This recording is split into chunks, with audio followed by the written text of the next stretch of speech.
Hello and welcome to another episode of the Low Budget Review Show. I'm your host, Eric Smith. Did that show up? Yeah, I guess it did. Alright.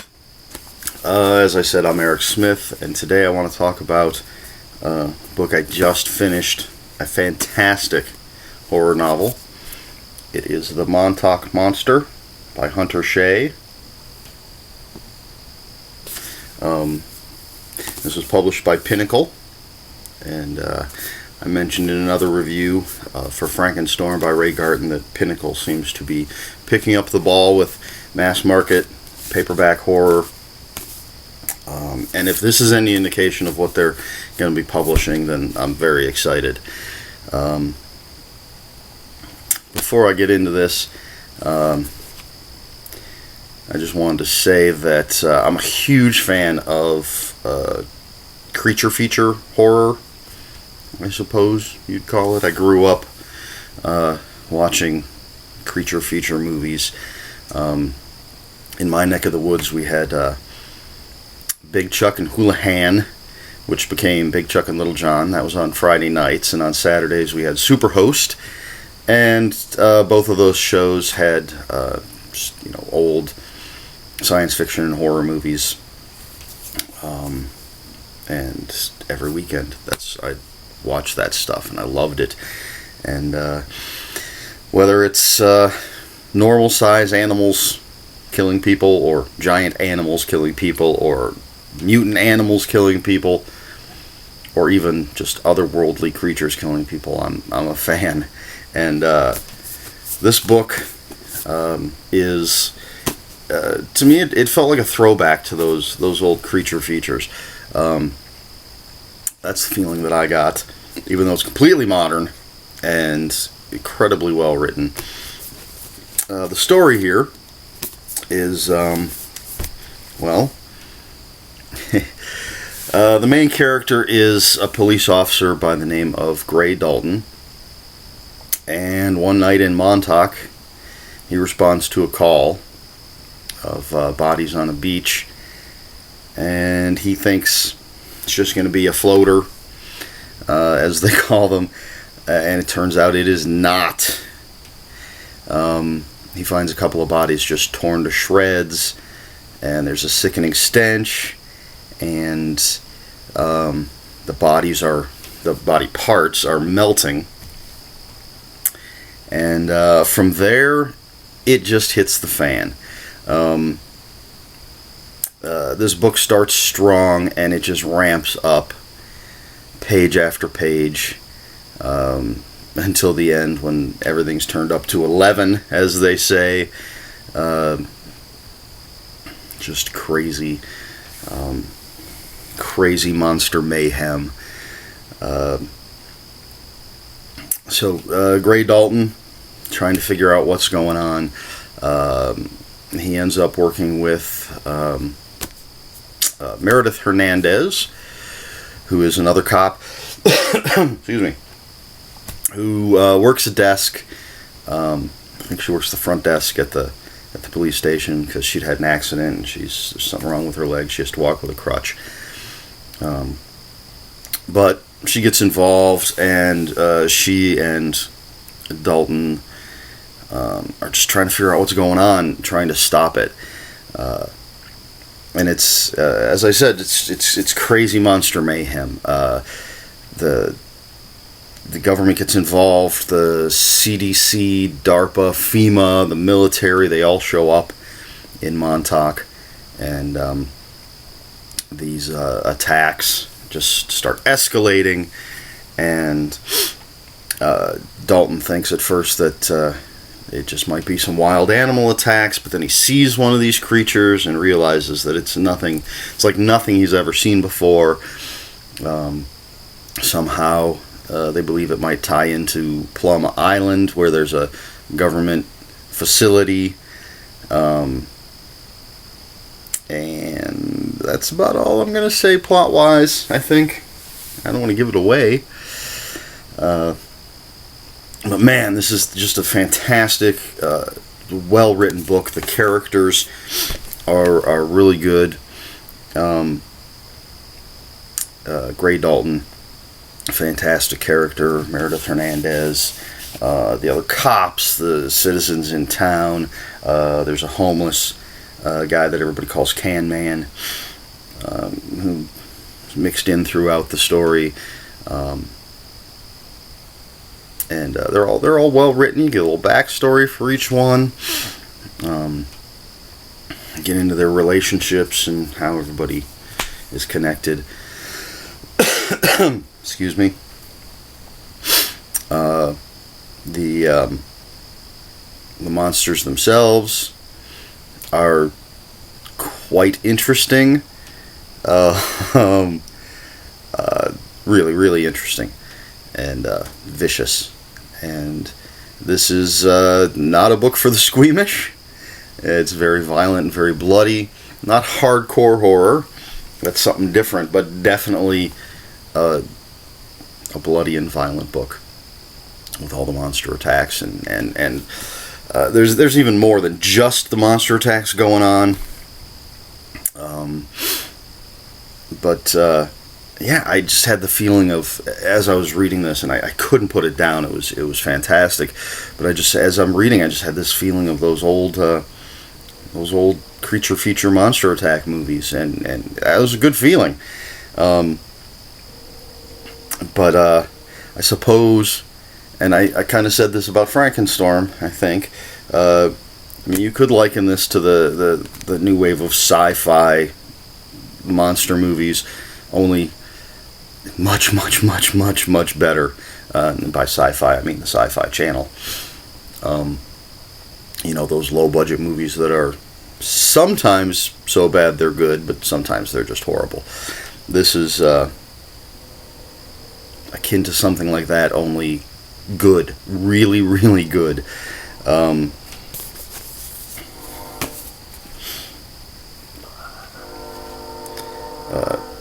I do wish. I miss the garish covers of the 70s and 80s. They were just ridiculously over the top. I mean, yeah, this has got the cool monster mouth going on there, but it's still pretty subtle.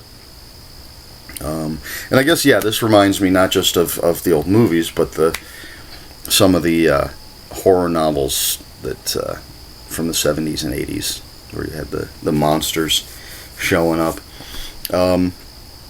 This is also kind of a town under siege story, which I like. I'm not giving anything away when I say that. I said CDC and FEMA and everybody, the military shows up. Well, they quarantine the town, so all the action takes place in a relatively small location. It's one of those small tourist towns on the East Coast. During the summer, it's just packed with tourists that want to go to the beach and shop and everything. And they all get locked in essentially, and they're trapped with the Montauk Monsters. And yes, I did say monsters, even though the cover is singular. There are quite a lot more than just one monster running around. So, I mean, if you like just great, incredibly well written. This is only the second Hunter Shea book that I've read. I do have more than just the two that I've read, but he's quickly climbing towards the top of the list of my favorite horror authors. He's got a great style. It's that nice. He has that nice middle ground where he's not. The writing's not too sparse, but it's not overly written. It's just right there in the middle with good characters, descriptive without being overdone. I can't overly express how much I enjoy his style. Can't wait to see what's next from him. Whether it's from Sam Hain Publishing, which the other books that I have from him were published by Sam Hain. So whether it's from Sam Hain or Pinnacle or somebody else, There's lots of small press publishers out there. Not too many that are doing the mass market, find it on the bookshelf kind of thing, and I did find this at Barnes & Noble. Yeah, definitely looking forward to what's next from Hunter Shea. So for those of you looking for that good horror, that just a really good read, I suggest you pick this up. It's, unless you're on the web, I think I've said this before, unless you're online checking out the small presses, it's tough to find mass market horror. Obviously you're going to find Stephen King, Dean Koontz, Clive Barker, those guys on the shelf, and there are a few authors that you can easily find at a Barnes & Noble or wherever you shop for your books in the real world. Jonathan Mayberry's new ones always pop up, and there are a few others. But a lot of the authors that I enjoy, the guys that are up and comers, and the guys that have been plugging away, and again, don't mean that in the bad way, and the guys that are putting out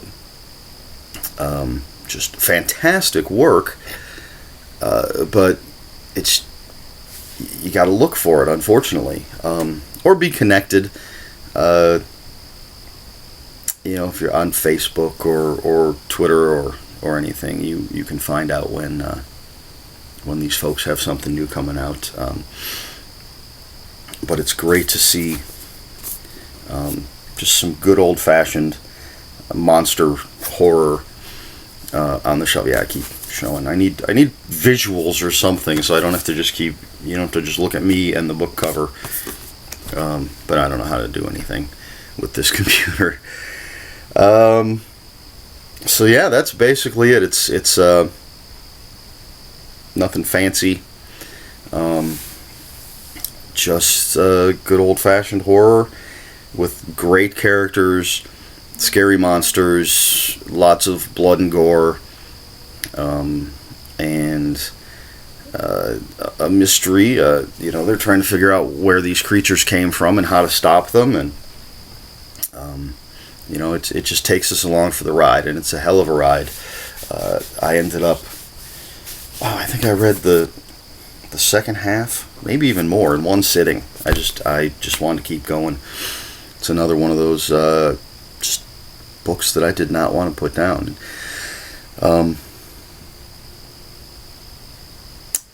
I've mentioned before in one of my other reviews, I read a lot of great books. If I'm not enjoying it, I stop reading it. I just have too much to read to waste my time with something that's not doing anything for me. But typically, I've got a good book, but I have other things to do. So I know when to put the bookmark in and set it aside and come back to it later. But every once in a while, there's a book that'll just take over, and I'll stay up late reading it, or put off dinner for a couple of hours because I don't want to put it down. And this is one of those. Like I said, I was up. I think I probably finished it at 4 or 5 in the morning. Now, typically I am up that late because of the shift that I work, but I'm usually doing other things.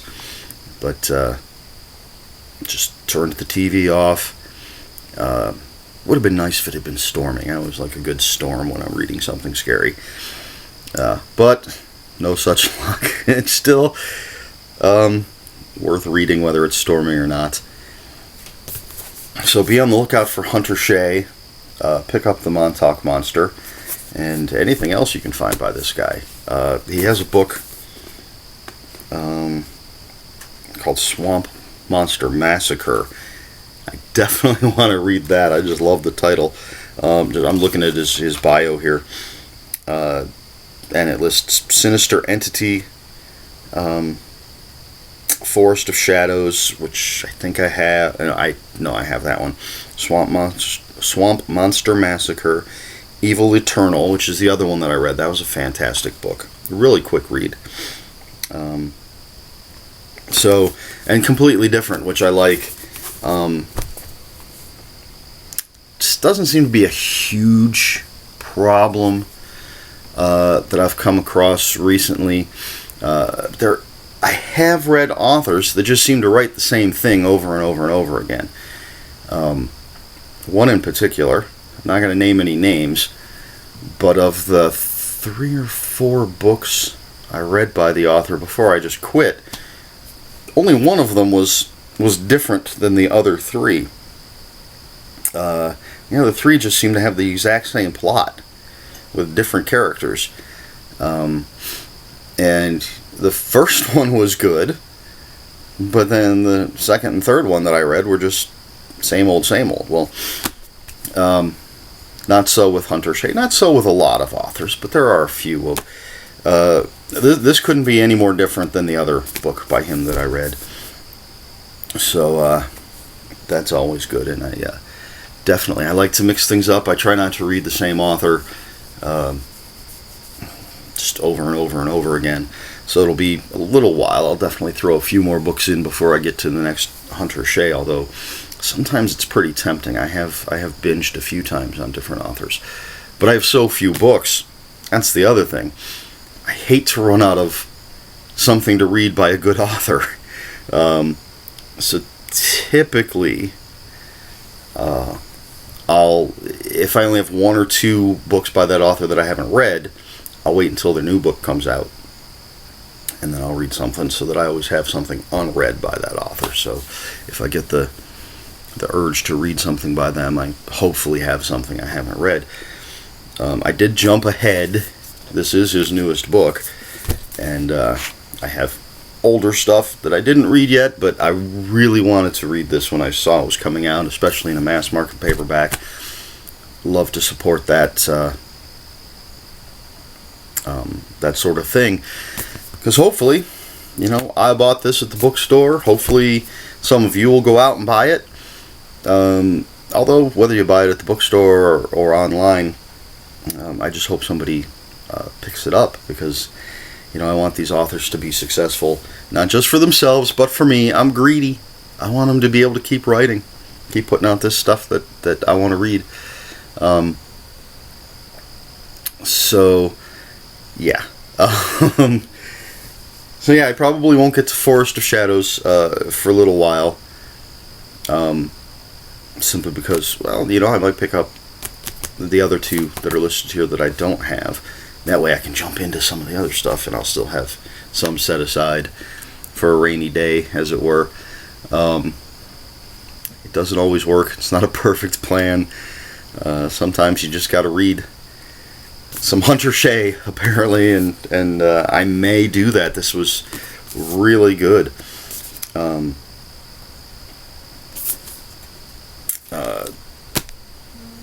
One of the problems with a lot of stuff coming out, I don't know if it's the proofreaders, the copy editors, even a lot of the mass market stuff, a lot of hardback, a lot of stuff on the bestsellers lists have mistakes, and nobody's perfect, but the occasional typo and such is fine. But there's stuff relatively recently, I read something that just full of continuity errors, and this was from a middle-sized publisher. I don't know that they're small press, but they're also not carried, at least I've never seen them carried at the bookstore. But and they've put out some great stuff, but every once in a while I'll just come across one of their books or books by other publishers that it just seems like someone didn't take the time to actually go through and double check everything. Not so the case with this, and I think Frankenstorm was pretty much the same. So it seems like Pinnacle's doing a good job. Like I said, very well written. So I'm going to go out on a limb and say very well edited. I may have to see who the editor on this was and keep an eye on them. because this was just fantastic. So let's support monster horror and Pinnacle horror. Hopefully they'll keep up the good work, and support these up and coming horror authors that really are, I think, making a name for themselves in the horror world. But they can't do it alone. They need our support, the readers, and I don't think you can go wrong if you like horror. It's crazy monster creature feature horror. This is one of the best I've read in a long time. So enough rambling, I guess. The Montauk Monster, Hunter Shea, Pinnacle Books. Pick it up, read it, enjoy it. I think that covers everything. So, as usual, I will put a link in the description below where you can find it online at Amazon. If you have any questions, corrections, or comments, please put them in the comments below. Please like, share, and subscribe. And until next time, read more books.